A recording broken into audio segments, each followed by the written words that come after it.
On n'est pas bien là, au bord de notre petit Mékong.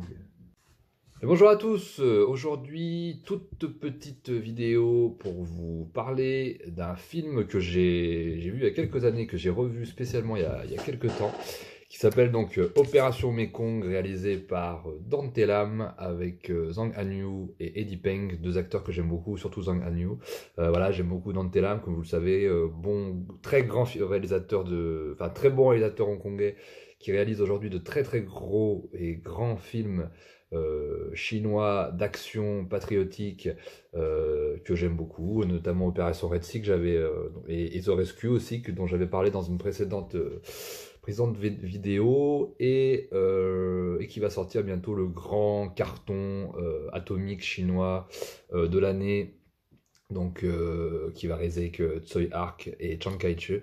Donc j'attends avec grande impatience, et voilà. Et donc là, en attendant que sorte ce petit film, je voulais vous parler un tout petit peu de ce film Opération Mékong, sorti en 2017, qui est en fait les prémices des gros films patriotiques chinois qui vont arriver dans les années d'après, où là on est un petit peu plus resserré sur deux héros principaux, donc incarnés par Zhang Hanyu et Eddie Peng, qui vont tout simplement démanteler une organisation criminelle de trafic de drogue, donc sur le Mékong, dans le Triangle d'Or. Voilà, ils vont tout simplement éclater les trafiquants à coups de mitraillettes, à coups de grosses scènes d'action, et ça fait du bien. Ce genre de film fait du bien. Ça me fait un petit peu penser aux films que je regardais quand j'étais petit, dans les années 80, les gros actionneurs bourrins des années 80. Je préfère quand même Opération Red Sea, parce qu'il y a quand même beaucoup plus d'action que celui-là, qui est un petit peu trop, comment dire, bavard à mon goût. Donc je préfère quand même Opération Red Sea, où là il y a vraiment que de l'action, que de la violence, que du patriotisme à mort. Là c'est un tout petit peu plus soft, mais il y en a quand même, il y a quand même tout ce qu'il faut. C'est quand même les premières recettes de films que je vais aimer par la suite. C'est les prémices, on va dire.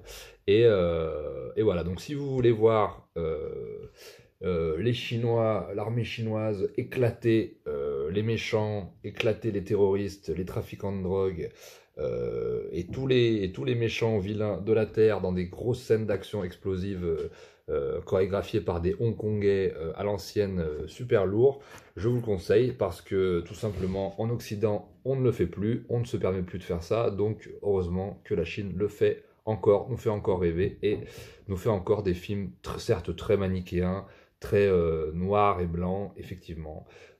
Mais ce genre de film, je pense, est utile et font du bien, provoque chez nous une catharsis assez utile, je pense. Et ce genre de, voilà, ce genre de film qu'on arrivait à produire en Occident avant, qu'on n'arrive plus à produire aujourd'hui. Et je suis très content que ce genre de film existe. Voilà, c'est une toute petite vidéo pour vous dire que, voilà, si vous voulez revivre les grands films d'action des années 80-90, comme les Américains savaient le faire, et ben ça tombe bien, les Chinois le font, et le font brillamment. Donc je vous conseille ce grand film d'action de 2017, Opération Mékong. Et j'en profite pour faire un gros big up à mon ami Bastien, qui se reconnaîtra s'il regarde la vidéo, parce qu'il y a une private joke entre nous sur le Mékong, où on a une petite histoire, voilà, où on sirotait du pineapple juice sur le Mékong il y a quelques années. Voilà, je vous embrasse, merci de m'avoir écouté, vive le cinéma chinois et vive la France, bye.